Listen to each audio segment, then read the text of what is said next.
آپ سب کو معلوم ہی ہوگا، ہم نے کل ایک چھوٹا سا پیغام آپ کے سامنے پیش کیا تھا۔ بہت سارے بھائیوں کو وہ باتیں اچھی لگی، ان کو لگا کہ ان باتوں میں کچھ ہدایت ہیں یا کچھ ہدایت کے آثار ہیں، الحمدللہ انہوں نے سپورٹ کیا۔ لیکن کچھ ساتھی ایسے بھی آئے جنہوں نے ہمیں برا بھلا کہا، گالیاں دی، اور ہمیں اس کی کوئی پرواہ نہیں ہے، کیونکہ ہم اللہ کی رضا کے لیے یہ کرتے ہیں۔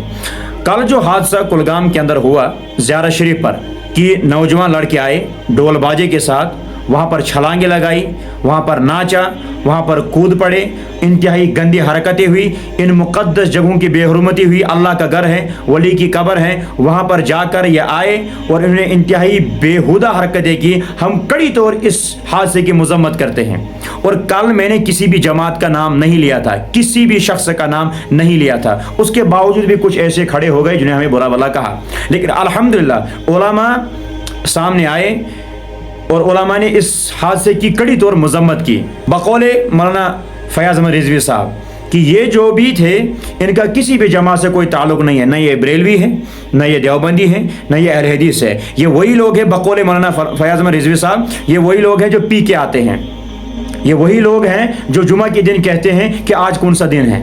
ان کا تعلق کسی بھی جماعت کے ساتھ نہیں، کیونکہ ان کا وضع قطع ہے، نہ نماز سے تعلق، نہ دین سے تعلق، نہ سنت سے تعلق، نہ قرآن سے تعلق۔ اگر تعلق ہوتا تو اتنی بےہودہ حرکتیں نہیں ہوتی، اتنا گندا حادثہ نہیں ہوتا، ان مقدس جگہوں کی بے حرمتی نہیں ہوتی۔ اگر ہم نے کسی جماعت کا نام لیا نہیں، کسی شخص کا نام لیا نہیں، پھر بھی آپ لوگوں کو برا کیوں لگا؟ سوچنے والی بات ہے کہ آخر یہ اچھی باتیں آپ کو کیوں چبھتی ہے؟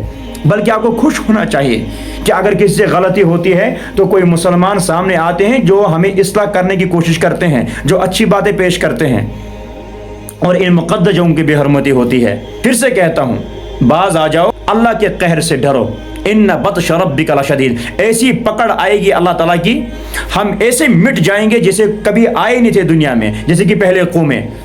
فہل تری لہم من باقیہ، بڑی بڑی عالی شان قومیں تھی، طاقتور قومیں تھی، مالدار قومیں تھی، لیکن ان کا نشان آج موجود نہیں ہے۔